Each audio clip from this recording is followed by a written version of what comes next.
tea tallies, and the most organized woman in Madras. You're sitting in a shaded corner of a stone courtyard, the smell of tamarind and turmeric curling through the air.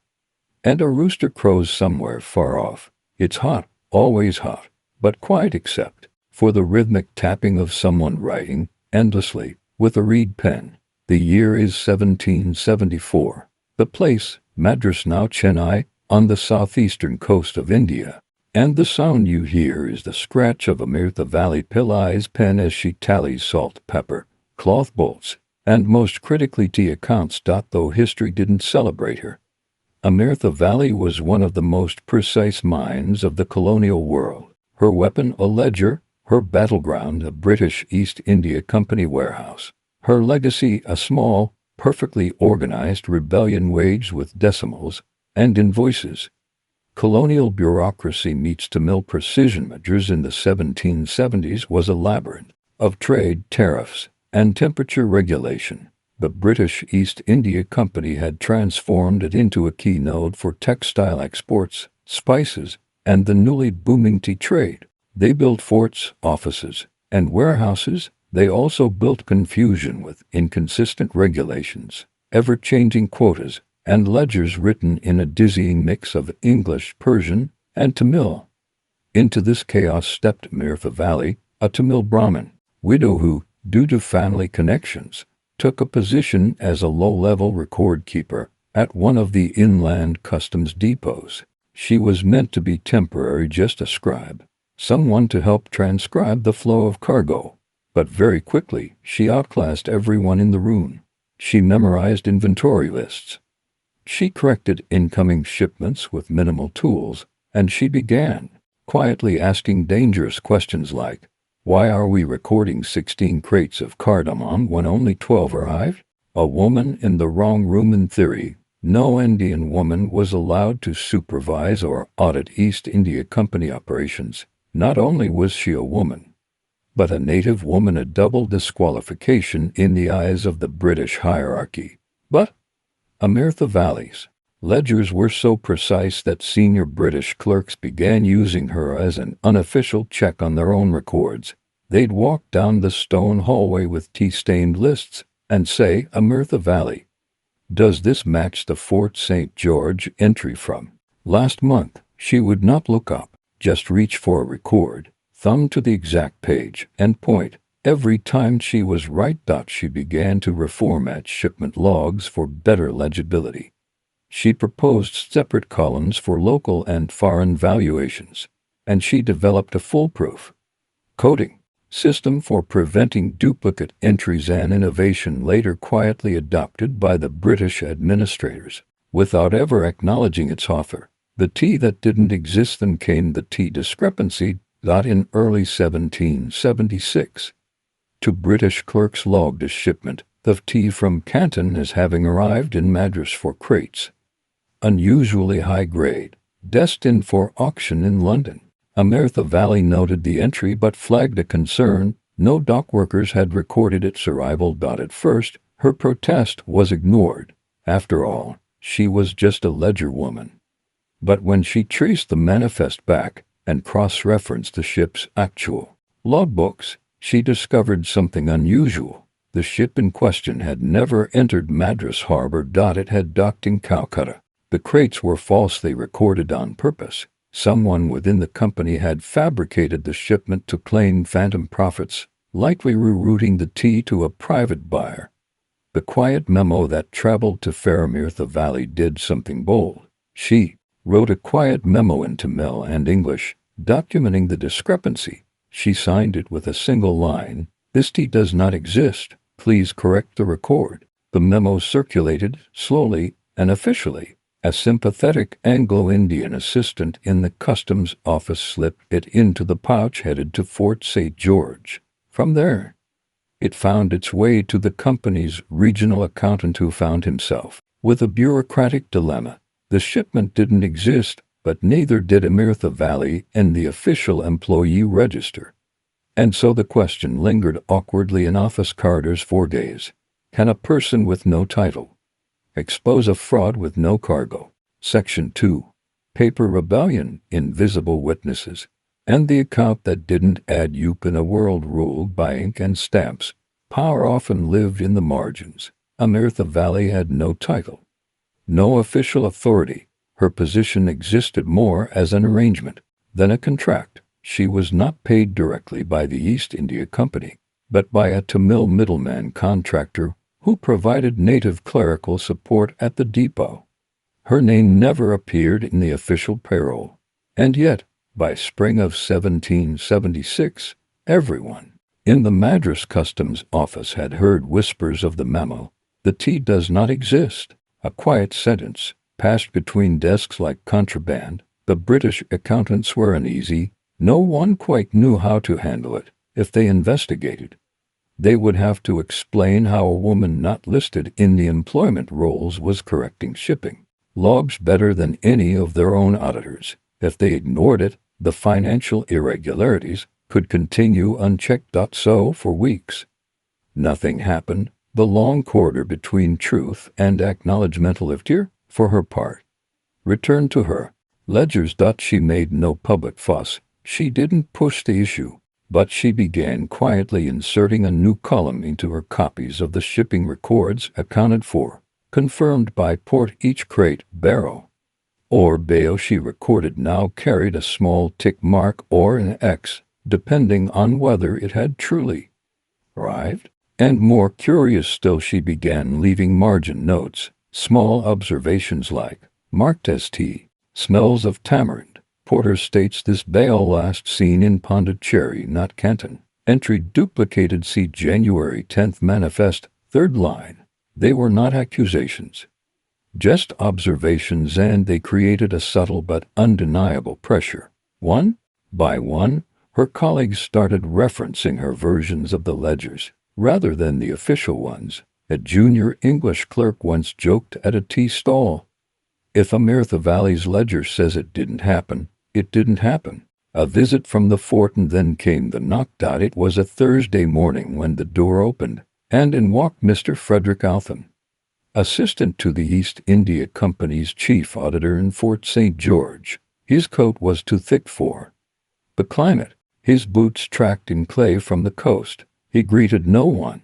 He walked straight to the small, unadorned desk in the corner, Amirthavalli's desk, and placed a handkerchief over his nose. "So," he said stiffly, "you are the one who believes in invisible tea?" Amirthavalli looked up, blinked once, and without answering, reached for her supplemental ledger and opened it. She turned directly to the page marked February receipts, Canton Crate Group 4. There, in her precise hand, was the original shipment line for crates, misattributed, shipment never seen at Madras port, suspected duplicate of Calcutta cargo. Underneath, she had affixed a scrap of a ship's duty list, which she had borrowed unofficially from the coastal registry. Altham frowned. "How did you get this?" She did not reply. She simply pointed to the page, and then carefully turned to the next one, where she had mapped a cross-reference table of similar inconsistencies over the past 4 months. The most boring revolution what unfolded next was a kind of slow bureaucratic storm. Altham left with her ledgers. He reported back to Fort St. George with an embarrassed recommendation that clerical standards in Madras be harmonized with field practices, a vague phrase which essentially meant, "This woman is doing a better job than all of us, and it's a problem." A month later, the customs house was restructured. 2 clerks were transferred. One was quietly let go, and Amirthavalli was moved to a better-lit office and unofficially put in charge of log confirmation oversight. Though no one gave her a title, she never signed anything in her own name again. But her handwriting began appearing in margins, in the fine print of quarterly reports, and even once in a notation on a company letter sent to London. The crate count adjusted per ledger clarification. No one outside the office ever asked who made the clarification.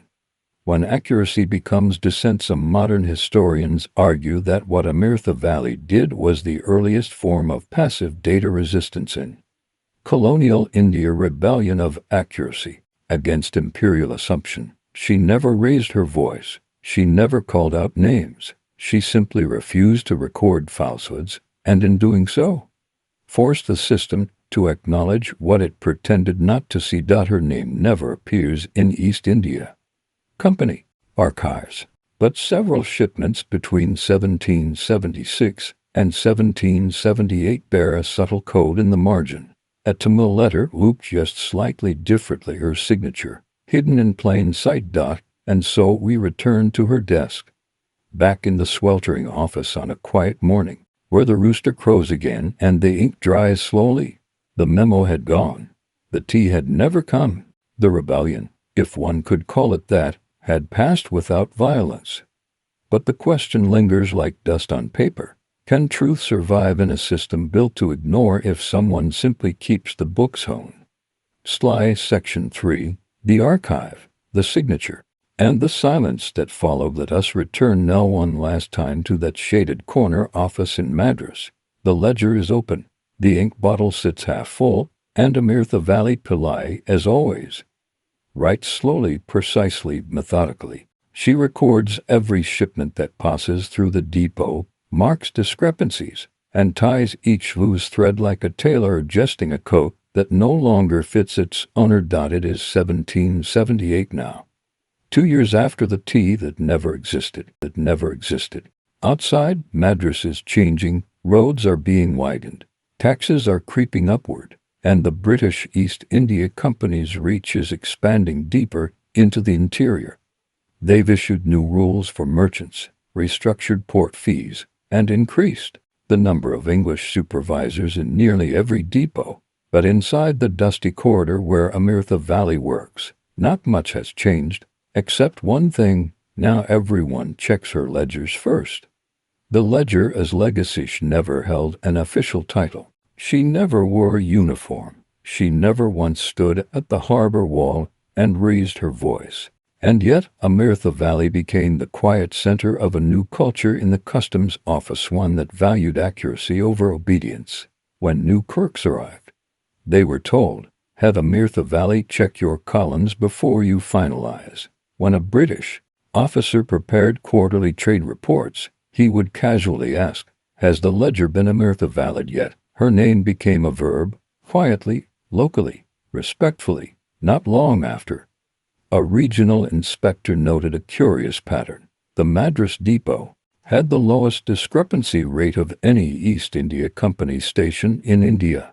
No explanation was offered in the report, but internally the reason was clear. A woman with no authority had managed to convince a room full of men with power, salaries, and colonial backing to check their math. She had done it not with speeches or protests, but with ledger margins and gentle corrections.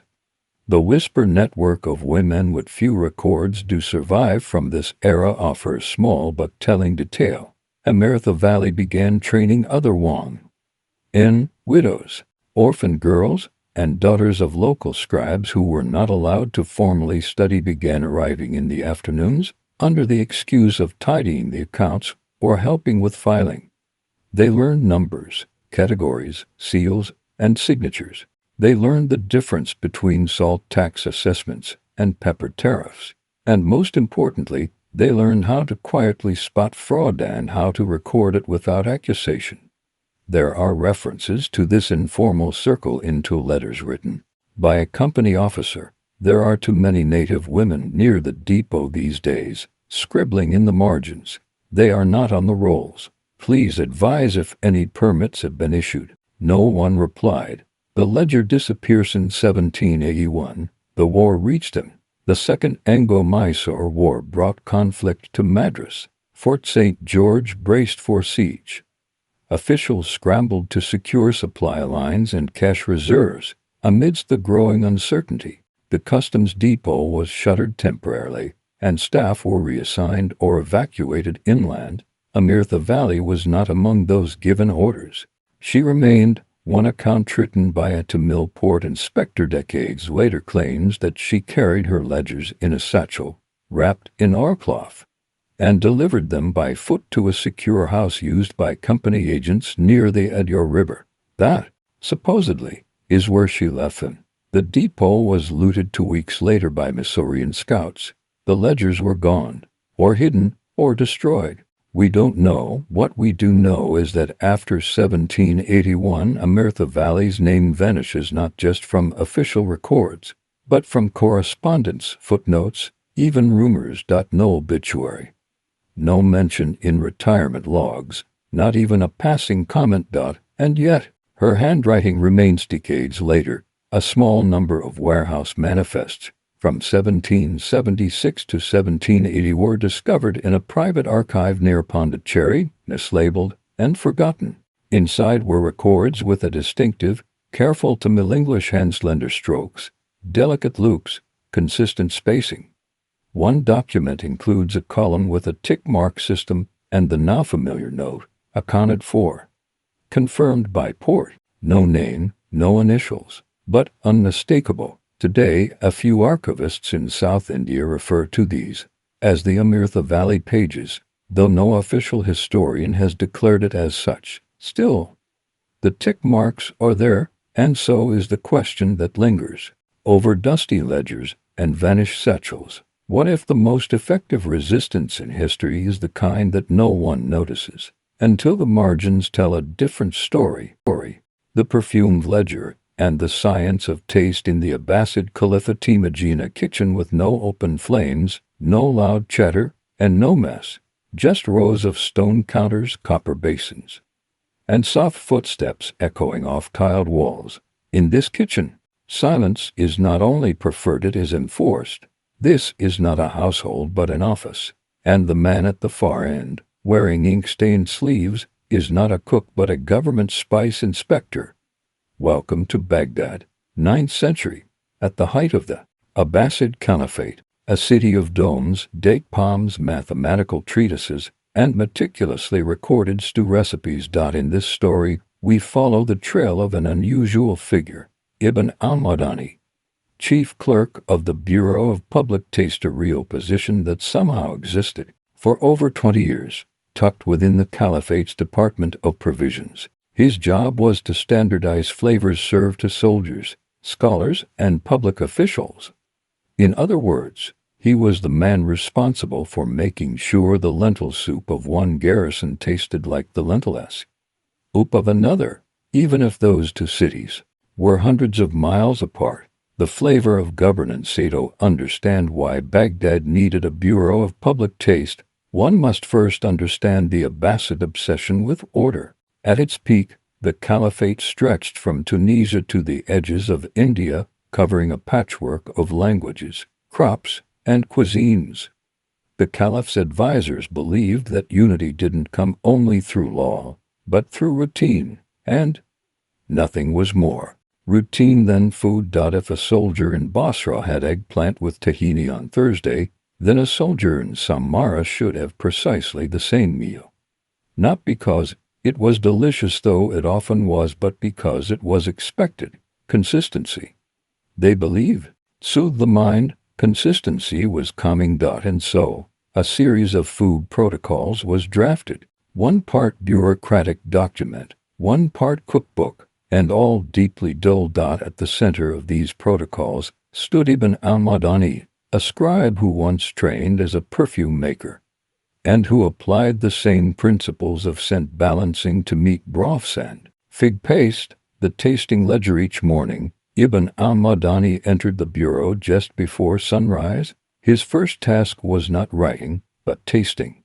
He kept a notebook roughly 4 handspans tall with detailed entries like stew number 4 to forwarding, fenugreek, must balance with dried lime essence, gingerbread loaves well baked, but cinnamon mismeasured, should be 1/3 less, lentil pot satisfactory, add bay leaf only if serving with lamb.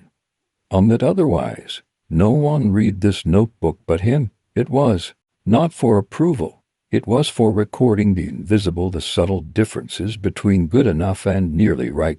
Next, he inspected spice imports, cloves from Zanzibar, cardamom from Malabar, saffron from Khorasan. He would weigh, grind, and sniff small samples before entering the results into the official spice registry, a heavy book with narrow margins. This was not exciting work. But it was essential. If a cook in the shapper misread the pepper quantities, a dish meant to comfort soldiers could instead inflame their digestion. In the world of Ibn al-Madani, pepper was a political tool and soup a stabilizing force. Stew consistency as statecraft. Of course, Ibn al-Madani could not be everywhere. He developed a system, flavor auditors, trained to visit regional kitchens and conduct blind tastings using approved sample bowls. One inspector's letter survives in an archived correspondence. Tasted stew batch number 47, broth. Satisfactory, but eggplant slices too large. Risk of variance noted. This line, dull as it seems, marked the start of a short-lived scandal in a provincial kitchen. The eggplant in question, grown slightly larger than standard in the Tigris floodplain, threw off the cooking time. A cook had attempted to compensate by slicing thinner, which made the eggplant fall apart, leading to texture inconsistency. The penalty? A formal memo of guidance and a required refresher reading of the Manual of Garrison Meals. Imagine that. A grown man in charge of 200 soldiers being required to reread an eggplant slicing manual. The cinnamon crisis of 878. One of Ibn al-Madani's most delicate moments came during a shipment error in the year 878. A series of spice crates bound for the kitchens of 3 western garrisons were mislabeled. The cinnamon bark they received was Ceylonese instead of the usual Egyptian cassia. The difference was slight to the untrained tongue, sweeter, more floral, but it altered the flavor profile of nearly every sauce and syrup prepared that month. 4 days, reports flooded in. The lentils are sweeter than expected. The syrup leaves a flour taste.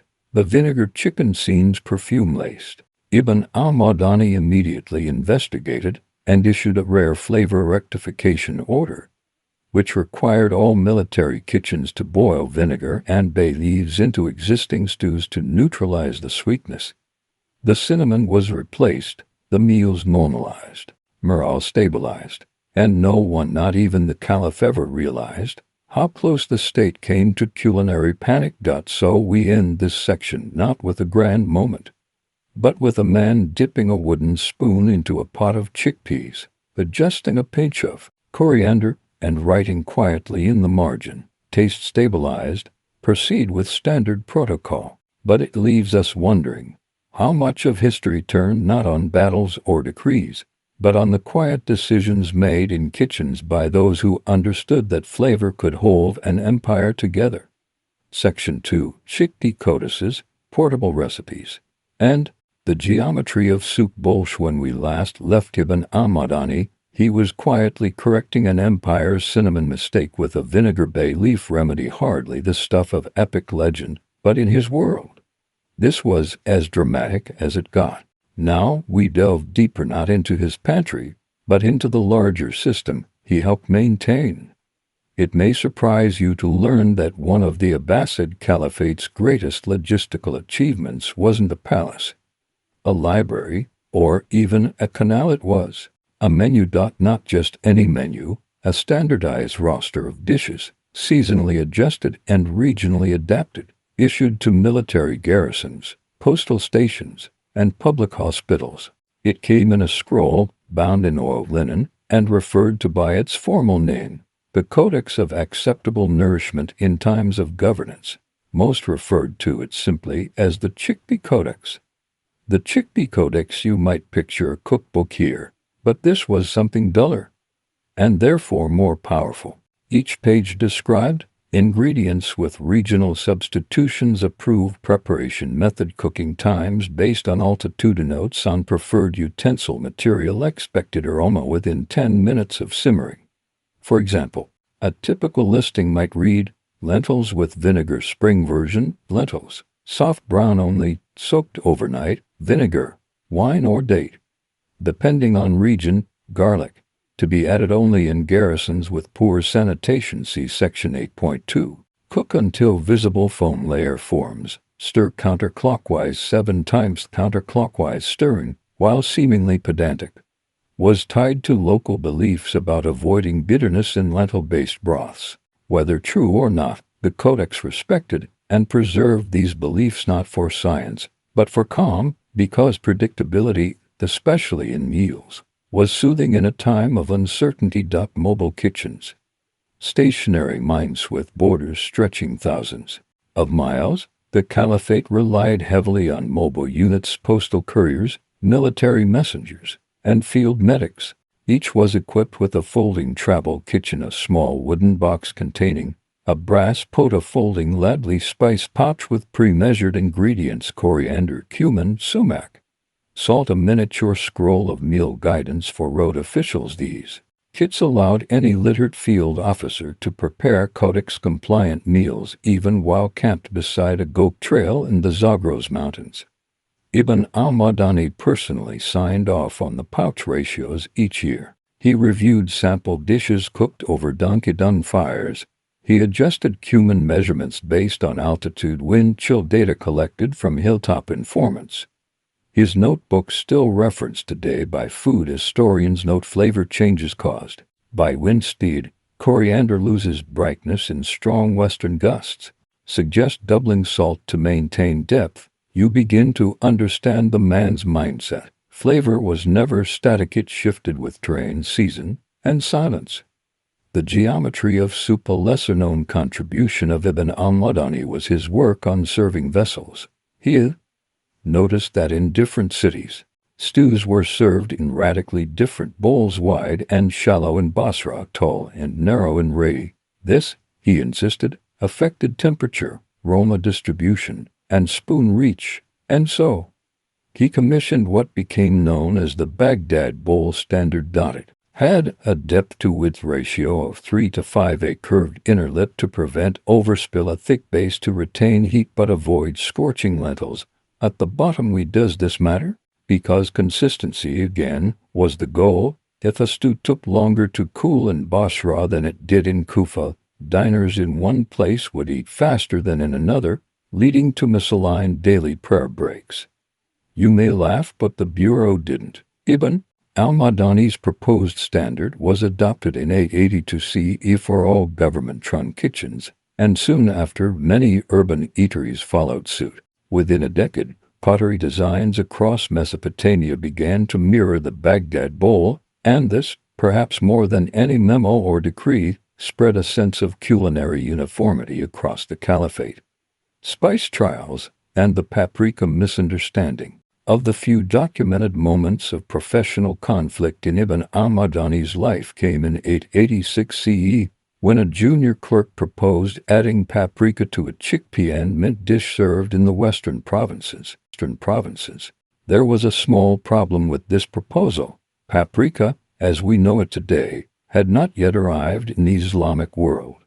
What the clerk had encountered was a red sumac powder mixed with dried pomegranate peel, an experimental spice blend imported from a Persian merchant passing through Nishapur. Ibn al-Madani rejected the addition, not because it tasted bad. In fact, he noted pleasant sharpness, though slightly sour, intriguing on the tongue. But he disqualified it on the grounds that it was too new, and thus likely to disturb the mental calm of familiarity that the Bureau valued above all else. The spice was never banned. It simply wasn't standardized. Instead, it lived in a curious limbo, used quietly in homes, whispered about inside kitchens, but never part of official governance cuisine. This cautious attitude would eventually fade in later centuries, but for Ibn al-Madani, this was the boundary between nourishment and confusion. And so Section 2 closes on a quiet paradox. How could something as personal as taste become a tool of bureaucracy?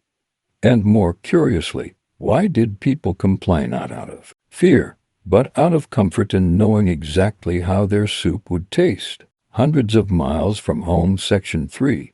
The spice clerk's legacy and the vanishing flavor of empire. Let us return to the Bureau of Public Taste, where the floors were always swept, the ledgers were always inked, and the spice jars were always sealed with wax stamped by a scribe's calm hand. It is now the year 891 CE. The Caliph is Al-Mu'tadid, Baghdad is beginning to feel the quiet rumble of decentralization, small administrative shifts, fewer inspections on the edges, and murmurs that some provincial cooks have begun using nutmeg. But here in the bureau, Ibn al-Madani still arrives. Every morning at the same hour, wearing the same robe, clutching the same narrow brush made from palm fibers. He is older now. He has trained two assistants, both unnervingly energetic, and, in his opinion, prone to excess cinnamon. But he remains the steward of flavor consistency, and his final years will be spent consolidating everything he knows into one final document, the harmonious flavor registry of the Abbasid state. The last ledger, this register spanning 3 leather-bound volumes, was not meant for public use. It was compiled in case of disruption. Ibn al-Madani feared that one day the roots might shift, the records might burn, and the lentil soup might never taste quite the same again. The volumes contained everything from acceptable substitutions for imported saffron marigold plus turmeric plus honey water flowcharts for evaluati, soup aroma by climate zone, a timeline of seasonal dish rotations and fasting accommodations, a list of flavor disturbances with recommended remedies, e.g. excess bitterness in chickpeas gives correct with sumac tea soak and fennel seed. At the very back of volume 3, he wrote this final note: "It is not the meal, but the memory of the meal that binds a person to place. A soldier who has eaten a comforting stew far from home, yet finds it familiar in taste and warmth, will not feel foreign. The bowl becomes an anchor, a slow anchor. That is my task." The decline of the Bureau after Ibn al-Madani's death recorded with little fanfare in the Bureau's logs. Things began to unravel, though not all at once. By 910 CE, the Bureau of Public Taste was merged into the Department of Public Morale, and its culinary arm was reduced to a single room. Regional stewards stopped reporting aroma deviations. Soldiers in Khuzestan began experimenting with dried yogurt stews without permission. The Baghdad bowl standard was eventually replaced by cheaper imports from Damascus. Some attributed this decline to growing political fragmentation, others to economic downturn. But one quiet scholar later wrote, "It began when the lentils tasted different. No one could say why, but we noticed." And perhaps that's the essence of it. Flavor is one of the last details we notice changing and the first we miss once it's gone, a quiet legacy in stutati. We no longer follow the chickpea codex or stir our pots counterclockwise to prevent bitterness, but echoes remain. In parts of rural Iraq, cooks still serve chickpea stews with a hint of vinegar and ground coriander, flavors once dictated by a bureau no one remembers. Some food historians believe the modern Middle Eastern spice blend bara may descend in part from Ibn al-Madani's spice protocols, and a few scholars in Istanbul and Cairo still keep reproductions of his flavor registry, noting the absurd precision with which he measured cumin to point for grains per person, crushed under stone, not iron. His bowls, too, have survived in fragments. Shards of the Baghdad bowl standard have been excavated from kitchens in Mosul and Damascus, their curved lips and even bases testifying to a design meant not to dazzle, but to comfort. Not to thrill, but to standardize. The last pot of lentils went not with a battle or revolution or a proclamation, but with a pot of lentils quietly boiling on a tiled stove in Baghdad around the year 897. A junior clerk ladles it into a standardized bowl, sprinkles it with cumin from a tightly sealed jar, and brings it to the table for taste approval. Ibn al-Madani, near the end of his career, takes one slow spoonful. He nods, says nothing, and writes in his final notebook, flavor unchanged, memory intact. And perhaps that is the lesson from this forgotten bureau, that history is not always made by the bold or the loud, but sometimes by those who taste, record, and preserve the ordinary. That in the quiet bureaucracy of boiling pots, we may find the essence of continuity. What, then, would a world taste like without such stewards? And how many flavors standardized, forgotten, reimagined have quietly shaped the way we remember where we've been. Ink, imagination, and the geography of places they'd never seen. If you ever find yourself at the Hall of Historical Maps in Nanjing's Old Quarter, tucked beside a now quiet canal, you may stumble upon an unassuming scroll labeled simply, "The Provincial Records of Proper Hills and Rivers, 1412. Unrolled, it reveals a remarkably detailed rendering of southern China mountains shaded in elegant charcoal, rivers like coiled ribbons of ink, towns placed with symmetrical precision. It is beautiful, precise, decorative, and almost entirely made up. Welcome to the quietly peculiar world of the Ming Dynasty's court cartographers, civil servants charged with documenting the empire's geography in exquisite detail without leaving their desks. The world as imagined from a cherby the early 15th century, under the rule of the Yongle Emperor. The Ming state was a bureaucratic behemoth. Paperwork flowed like river currents. Officials compiled encyclopedias, issued daily scrolls of rice prices, and crucially produced maps that would guide tax collection, regional inspections, and military campaigns. But unlike explorers of the Western world, Ming cartographers were not encouraged to travel. Leaving one's post required permission. Travel was costly, and in many cases, the court didn't trust field data to be more reliable than the accumulated wisdom of prior documents. After all, if a mountain had been described as tall and shaped like a crouching ox in 1320, why question it in 1412? So, the maps were often copies of copies, corrected occasionally by hearsay, refined by imagination, and drawn with meticulous artistry and a kind of passive confidence that bordered on absurd. Some included birds that were never seen in the region. Others showed rivers in polite, meandering curves that ignored local flood patterns. One famously depicted the Yellow River as calm and blue during a year it had actually flooded and turned 10 towns into muddy ruins. And yet, these maps were considered official. The Cartographic Office and its gentle hierarchish Office of Geographic Affairs, housed in a quiet wing of the Ministry of Rights in Beijing, was not a place of exploration. It was a library with inkpots. The clerks here were not adventurers, but rather scholars trained in calligraphy, water flow theory, and the proper symbolic shape of a pine-covered hill. At the heart of the department was Master Li Deyuan, a man in his 60s who had never traveled farther than Suzhou, but was considered the empire's foremost authority on the hydraulic behavior of rivers he'd never seen. Each morning, Master Li would review river reports brought in from regional scribes, often second-hand. Occasionally, vague a rising of banks near the village of Dragon's Edge, likely due to angry ancestors or pig farming. He would nod gravely, draw a new curl in a river line, and assign a junior clerk to ink in a nearby willow tree for visual balance. "Willows ease the eye," he would say. Even when the flood is entirely speculative, when accuracy was secondary, I may wonder why didn't they just go and check? Why not send someone to see if that bend in the Xiang River actually curved west, not east? The answer is that in the Ming bureaucracy, order often mattered more than accuracy. A map that looked like a proper map with the correct symmetry, auspicious positioning, and standard hill motifs was preferable to one that admitted ignorance. A good map was not a true one. It was one that reflected the empire's ideals: neat, rectangular provinces, rivers that flowed obediently, mountains in elegant triangles, cities spaced at harmonious intervals. Calligraphy became a kind of calligraphy, beautiful but stylized. Even Master Li once said, when questioned by a skeptical auditor, "A mountain too tall on the page causes unease.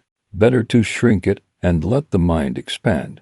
The scribe who asked many questions centers Zhu Wenyang, a newly appointed junior scribe from the southern city of Foshan, bright-eyed, slightly too enthusiastic, and burdened with what his elders called a disruptive desire for realism. On his third week in the cartographic office, He noticed a troubling detail. The official map of Guangdong province placed the city of Lizhou directly beside a mountain range called the Three Stones. Zhu knew this was incorrect. Lizhou, his hometown, was surrounded by flat marshlands. He approached Master Li. "Sir," he said, bowing, "these mountains don't exist." "I have lived there." Li sipped his tea and said, "Then you must not have looked closely." Zhu persisted. He even drew his own corrected version. It was neater, simpler, and arguably more truthful. It was rejected, not for being inaccurate but for lacking harmony. "Your rivers are efficient," said the review note, "but they have no poetry." This was how Zhu learned the first rule of Ming cartography. Truth was a secondary concern. Elegance came first. As section 1 closes, we are left with this question: can a map still guide you even if it's wrong? Or, more curiously, what does it say about an empire when it prefers a beautiful lie over an accurate landscape? Section 2. Paper empires and ink mountains. Mapping the empire without leaving the room. Cartographic offices in Beijing did not hum. They murmured. Pages rustled, brushes tapped. Water bowls were refilled with ritual slowness.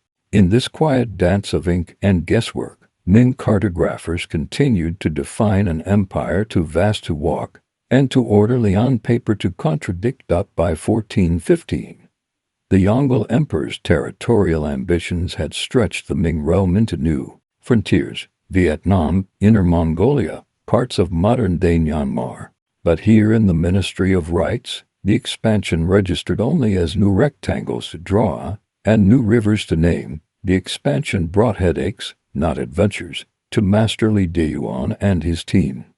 Mapping new lands from old Hunchest reports trickling into Beijing were inconsistent and full of folklore. A provincial governor in Yunnan sent word of a lake shaped like a dragon's claw.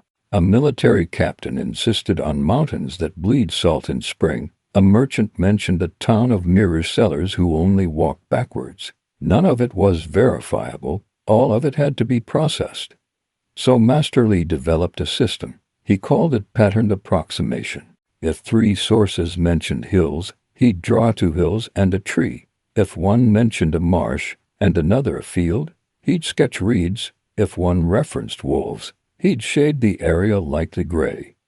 This system was not elegant, but it produced tidy results. Soon, every new corner of the empire had its place: stylized forests, symmetric river systems, and gently triangulated mountain clusters. Even when regions had never been formally surveyed, they gained shapes and, more importantly, names. This mattered. In Ming administration, if a thing could be named, it could be taxed. And so the cartographers kept sketching.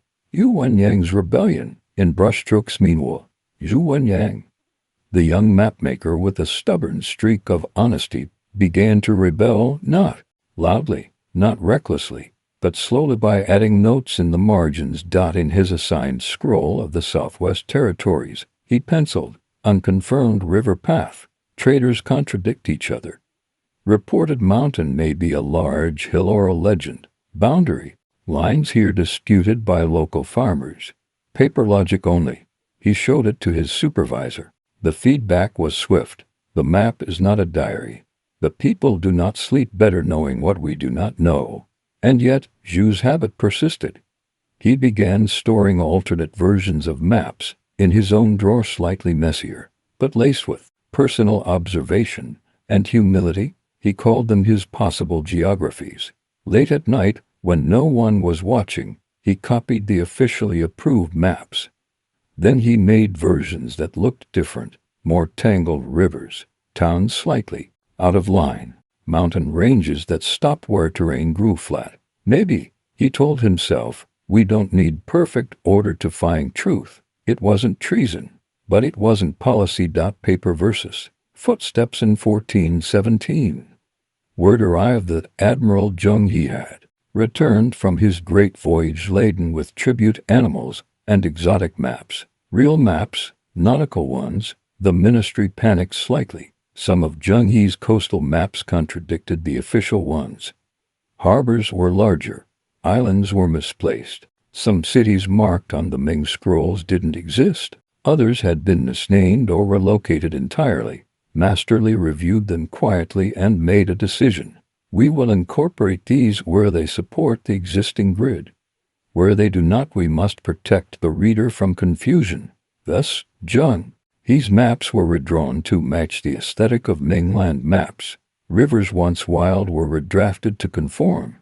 Port cities were nudged inland or outward, depending on political priorities.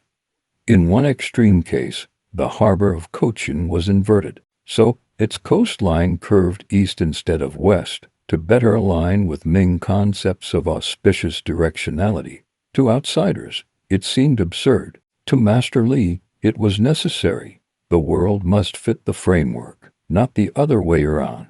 The ghost towns of Ming maps over the years.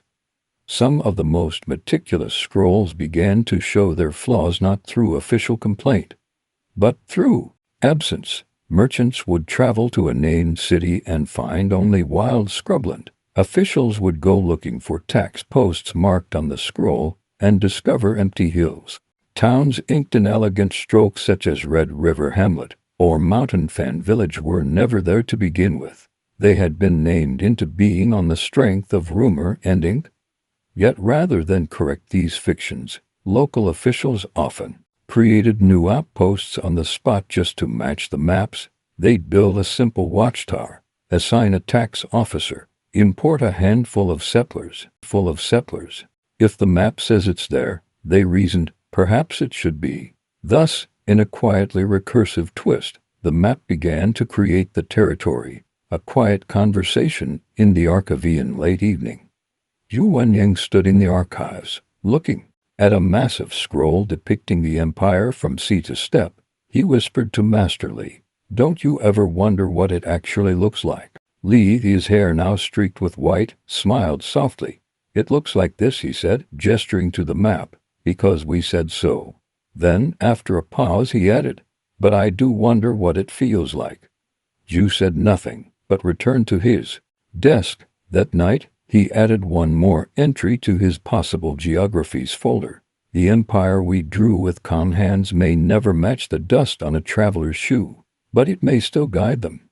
If only to a story. As section 2 closes, we are left to wonder if an imagined geography shapes how people move, settle, and remember. Does it matter whether it was ever true to begin with? The quiet legacy of fictional lands be the late 1420s, the Ming dynasties. Borders remain theoretically vast, poetically named, and neatly drawn. Across dusty archives, ink-dense scrolls unrolled in all directions, north to the steppes, south to jungle provinces, east to imagined island chains, and west toward the edge of the Tibetan plateau beyond which the empire politely declined to speculate. In Beijing's Ministry of Rites, however, things were changing, not loudly, not quickly, but gently, like an old stream slowly finding a new course. Yu Wenyang's secret Atlas. Yu Wenyang, still officially junior in rank but unofficially the most methodical scribe in the office, had begun to earn quiet respect. His maps were orderly, enough to pass official review, but he now kept two versions of every territory. One, the state scroll symmetrical, calm, unquestioning. The other, the shadow draft marked with observations, hesitations, and margins full of notes such as, said to flood twice yearly, but no one remembers when. Path used by goats, not people. Adjust trail size. This town may be a fishing hut and an argument.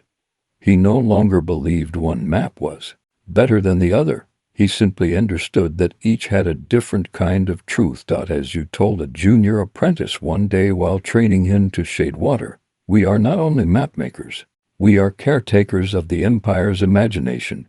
The death of Master Li and a map left unfinished. Shed in the spring of 1430, Master Li Diyuan passed away in his chair, brush in hand, halfway through outlining the hills of a province he had never visited. He had spent his final weeks working on a special commission, the Imperial Scroll of the 10,000 Hills, a grand synthesis of the entire empire, meant for display in the emperor's inner court. His final ink strokes were incomplete. A single river branched west with no destination, A mountain cluster was labeled subject to revision. No one knew quite how to finish it. Zhu, asked to step in and complete the work, instead made a modest decision. He left the river unfinished. Fitting, he said, that something on this map remains wild.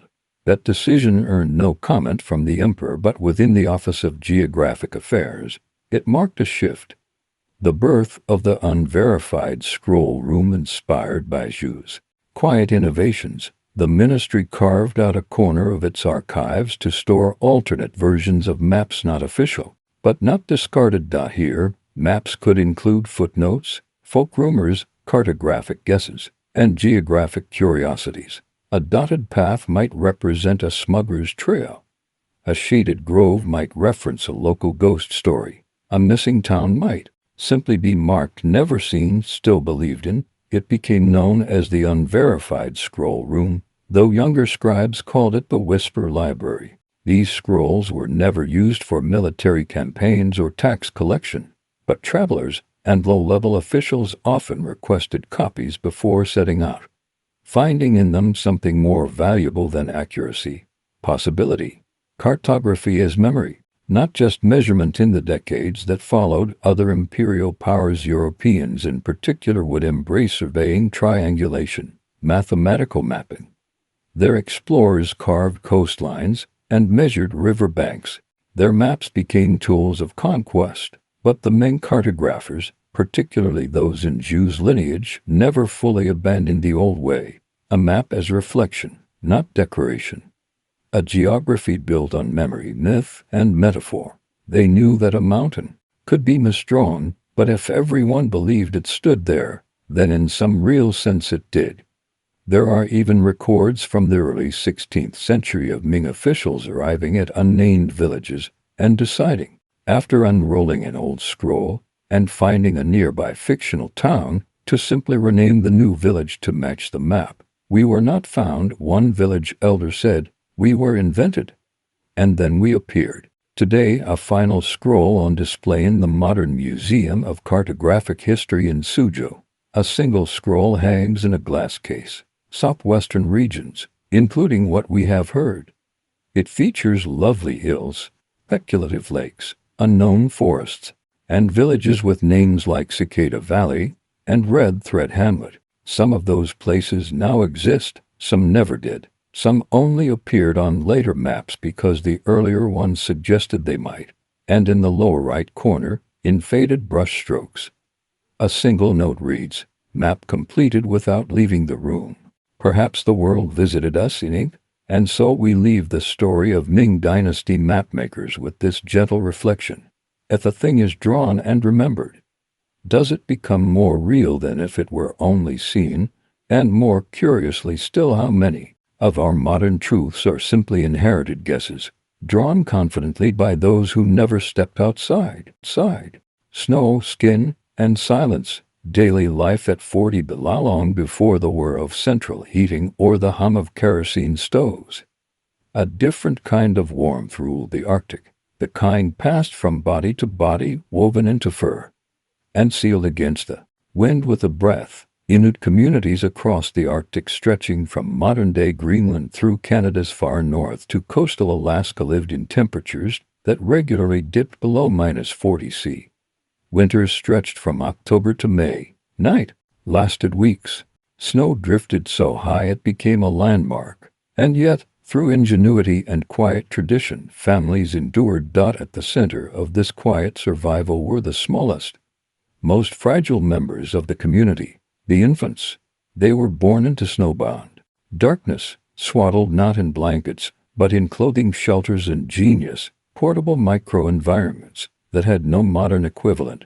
This is the story of how Arctic families kept their babies warm, soothed, and alive in the most extreme cold on Earth, without fire, bottles, or even beds. The Amati, one garment, to buying sillage and waking up at 3 a.m. in an igloo. Your body curled beside a wall of snow, your breath forming clouds in the dark. There's no heater, no central light, just the soft, rhythmic sound of breathing. And under the back of your mother's coat, there you are, an infant, still sleeping. This was the Amati, a parka uniquely designed by Inuit women to carry their babies. Unlike a front-facing sling or swaddle, the Amati placed the baby snugly against the mother's bare back, within a shared, fur-lined compartment inside the coat. The baby was not just close to the mother, they were pressed against her. Body heat, skin to skin, shielded by layers of animal hide. The hood of the Amati was large enough to cover both heads when needed, but the baby didn't live in the hood, it lived in the back of the coat, in a kind of natural sleeping bag, warmed not by the outside air but by the ongoing heat of a moving, breathing adult. Mothers learned to do everything: sew, walk, cook, even travel by sled with a baby tucked into their parka. They knew by instinct when the infant shifted, when they were wet, when they were hungry. Some coats had internal slits for discreet nursing, allowing feeding without ever removing the child from warmth. The baby's face often remained unseen for hours. But inside the Amati, they were cozy, protected from frostbite, windburn, and chill. The Amati wasn't a garment, it was a habitat. The igloo was nursery outside, the Arctic wind could shear skin. Inside the snow dome, the igloo temperatures hovered just below freezing, often reaching as high as 0 Celsius with a family inside. This was a miracle of design. Igloos were made of compact snow blocks carved in wide spirals to create a self-supporting dome. Snow, despite its reputation, is an excellent insulator. It traps body heat, it absorbs sound, and it reflects warmth. Inward, a single oil lamp kulak, fueled by seal or whale blubber, provided light and minimal heat, but it wasn't strong enough to warm a whole family, let alone a newborn. So families used layered insulation strategies. Sleeping platforms were raised off the snow floor, often covered in caribou hides which retain more heat than modern synthetics. People slept side by side, packed closely. Babies stayed in the Amati or were placed inside nested fur bundles beside their mothers. When not in the Amati, infants were wrapped in layers of soft rabbit skin, their faces peeking out like bundled sprouts in a snow garden. Diapers, yes, but not in the modern sense. Inuit mothers used moss, specifically sphagnum moss, collected and dried to line the baby's swaddling. It was absorbent, disposable, and fully biodegradable. A small moss bundle could last through a cold night, and fresh moss was carried as part of daily baby care. Diaper changes happened quickly, usually within the shelter of the Amati or under heavy furs. And if the baby soiled the inner layer of the coat, well, that's why many women made to amot it and rotated them with precision. Even in the coldest environments on Earth, parenting was exacting, practical, and calm. Lullabies, not toys. You might imagine that in a world of snow and bone, infants would have few playthings. You'd be right. There were no cribs, no rattles, no plush animals, but Inuit mothers and grandmothers knew another way to soothe a child's sound. Lullabies in the Arctic weren't elaborate. They were often just a few soft syllables, repeated with rhythmic breath. Some mimicked the wind, others recalled animals. A popular form of baby song was Aya singing, in which the mother would gently pulse syllables like Aya, Aya, Ya. These songs calmed both the singer and the child. Some families believed they kept evil spirits confused, since the sing-song chant resembled the sound of the wind, a form of camouflage for the baby's soul.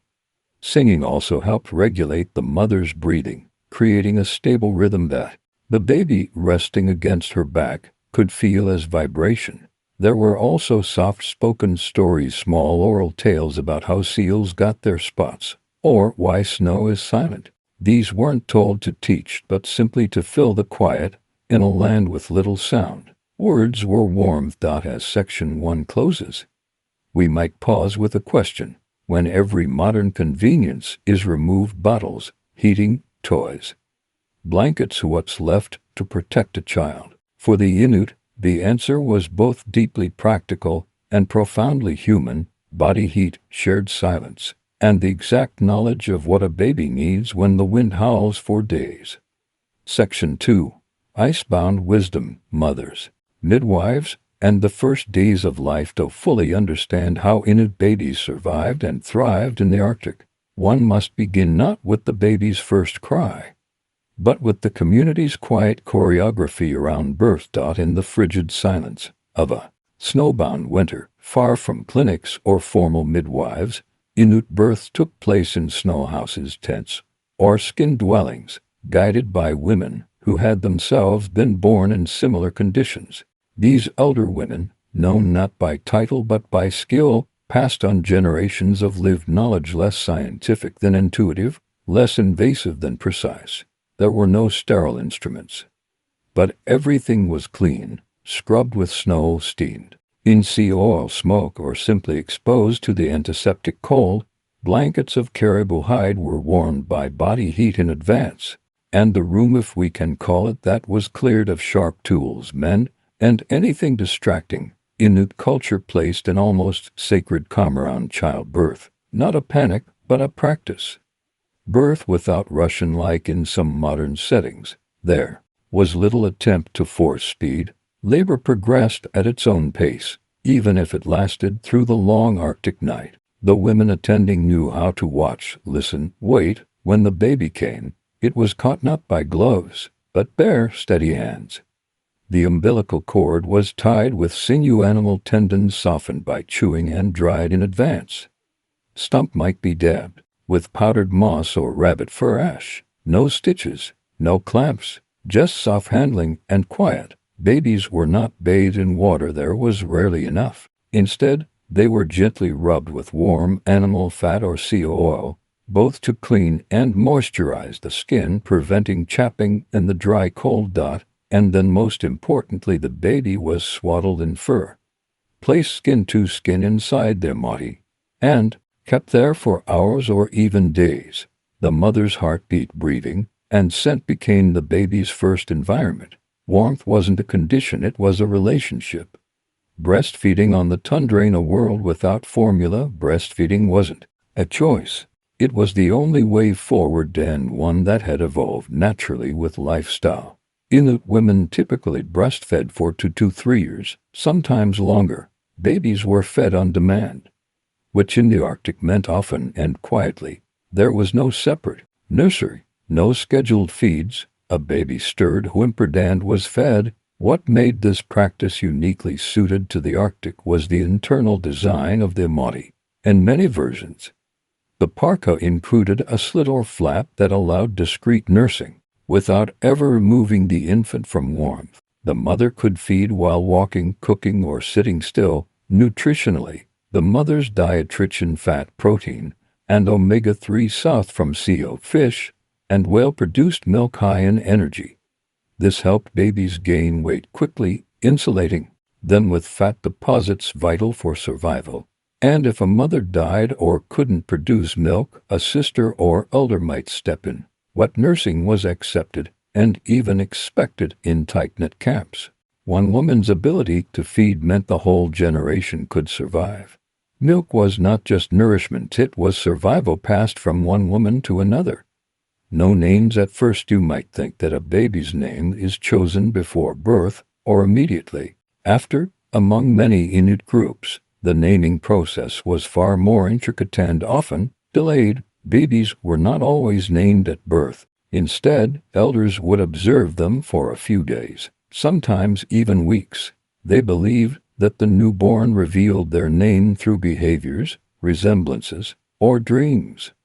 A grandmother might wake and say, "He smiled like my uncle. He must be Killunik." In many cases, babies were named after the recently deceased. This wasn't just tribute, it was continuity. The child was believed to carry part of the elder's spirit or identity. If your daughter was named after a male elder, you might now call her my uncle. Names were relational, not fixed. The belief wasn't metaphorical. It was literal. The dead lived again in the baby's eyes, laugh, or twitch. This gave the infant immediate status. A baby might be only 3 days old, but spoken to with the respect owed a great hunter or kind. And in a place where the land offers little, The past becomes the richest inheritance. Danger in the quietest forms, of course. Not all was idyllic. Infant mortality was a fact of life. Common dangers included cold exposure, if the mother fell ill, died, or became separated. The baby had mere minutes before hypothermia began. Smoke inhalation. The CO oil lamps used in igloo gave off fumes, which in poorly ventilated spaces could harm small lungs. Hunger. If food was scarce, lactation failed. If lactation failed, the baby's odds dwindled rapidly. But perhaps the most silent threat was depression. Some oral histories describe a postpartum sadness inane, but deeply felt.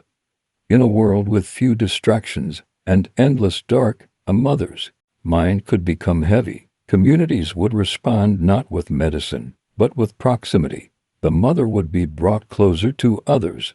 Elders would sleep beside her. Aunts would sing. Babies were rarely left alone, not because they might cry, but because they were needed to keep the parents alive. In the Arctic, warmth was rarely about temperature. It was about presence. As this section closes, we might reflect on how much of infant care, now measured, monetized, and medicalized, was once simply a set of soft hands, animal skins, and stories whispered into the cold. And we might wonder, when modern parenting emphasizes gadgets and schedules, what do we lose from the instinctive, body-close wisdom of the past? Section 3. Growing up in the cold. Lessons, laughter, and the art of letting go. By the time an Inuit child could crawl, they were already part of a layered world of snow, skin, and soft silence. The first year had been spent mostly tucked against a mother's back, their body learning the rhythms of docile motion, the gentle rise and fall of walking across tundra, the occasional jostle from a sudden gust of wind. But babies do not remain babies. And in a land where every individual mattered to survival, even the smallest ones were soon expected to adapt, observe, and join in the rhythm of daily life. This final section explores the moment when cradle sleepers emerged into walkers, talkers, helpers, and eventually independent souls beneath the northern lights. The first steps were in for children were not only born into the cold, they learned to move through it once they could stand. Toddlers were dressed head to toe in miniature versions of adult gear, fur boots lined with rabbit skin, double-layered parkas, and thick mittens attached by sinew cords. The clothing was not just functional, it was educational. Children were taught to dress themselves as soon as their fingers could manage it. The skills of keeping warm, layering, checking for drafts, sealing a hood were not optional. They were survival.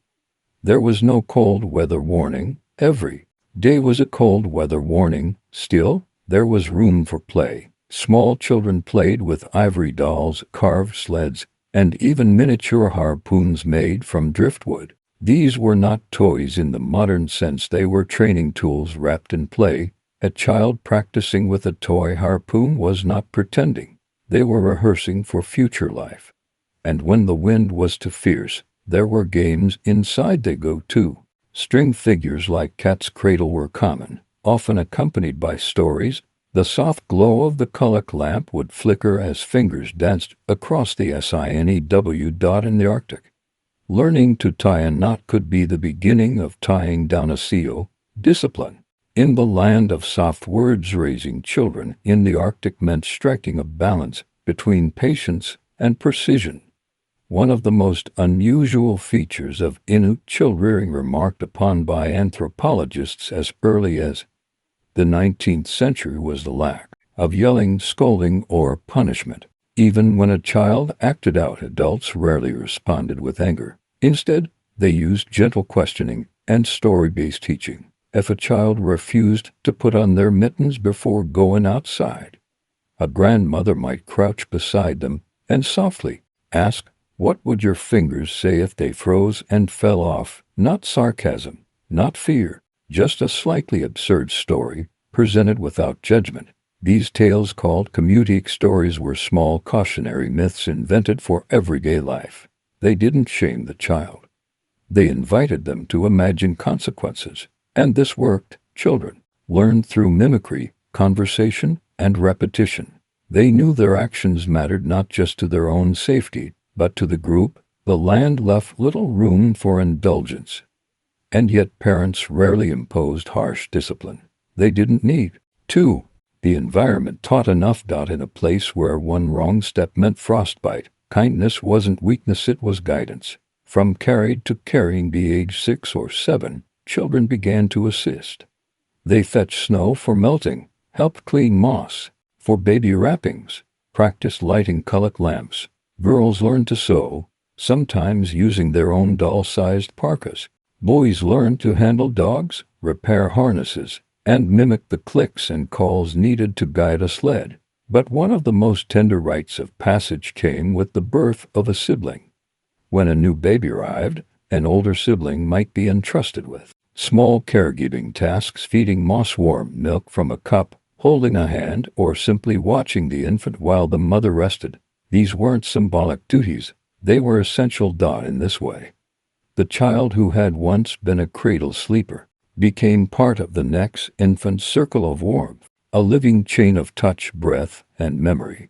And when the time came to let go of the Amati, to walk independently in the snow, to fall down, to climb onto a sled unaided, it was not seen as a loss, but a step into the shared work of surviving. Freedom came slowly, in layers, just like warmth echoes into the present. The world of the cradle sleeper has not disappeared, though modern materials, houses, and medical support have changed Arctic childhoods. The principles remain deeply rooted. The Amati is still worn. Skin-to-skin parenting is still revered.